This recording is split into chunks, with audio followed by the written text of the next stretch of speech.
booliiska magaalada Oslo ee caasimadda waddanka Norway ayaa lagu soo waramayaa in ay xabsiga u taxaabeen wiil 16 jir ah oo inta bastoolad soo qaatay ku riday mid ka mid ah ardayda dhigata dugsiga sare ee Kuben ee magaalada Oslo ee caasimadda waddanka Norway.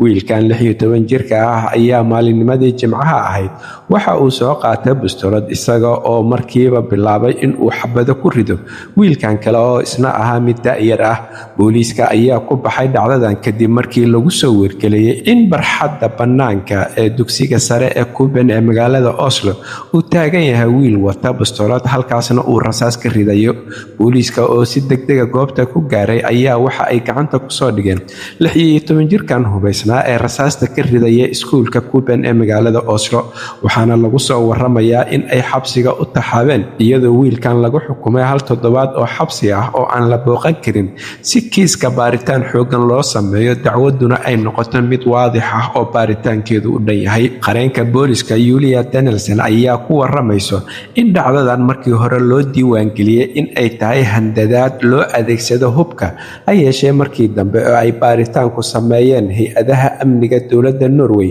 loo diiwaangeliyay dhacdadan in ay tahay isku day dil ah. Arrintan ayay boolisku sheegeen in 16 jirkan ay xabsiga ku sii hayn doonaan iyadoo lagu soo waramayo wiilka da'yarka ah ee dhibanaha ah in aysan wax soo gaarin cid kale oo wax ku noqotay rasaasta uu wiilkan ridana aysan jirin. Baaritaan ayaa la sheegayaa in ay booliiska arrintan ku wadaan iyadoo qareenka booliiska Julia ay ku waramayso in ay suurtagal tahay in dad kale loo soo qabto dhacdadan maadaama baaritaanku uu yahay mid hordhac ah oo ay weli natiijadiisu soo bixin. 16 jirkan bastoolada ku hubaysan ayaa hadda waxa uu ku jiraa xabsiga magaalada Oslo iyadoo kiiska baaritaankiisa uu socdo lagana dhigay dacwadda in ay tahay mid isku day dil ah. Dhibanaha oo isaguna ahaa wiil da'yar ah ayaa hadda lagu soo waramayaa in ay xaaladiisu wanaagsan tahay kadib markii uu soo wajahay argagax, walaac iyo walbahaar ku saabsan markii rasaasta lala beegsaday wiilkan da'yarta ah oo aysan ku dhicin. Arrintan ayaa waxaa lagu soo waramayaa in ay argagax iyo cabsi badan ay ku abuurtay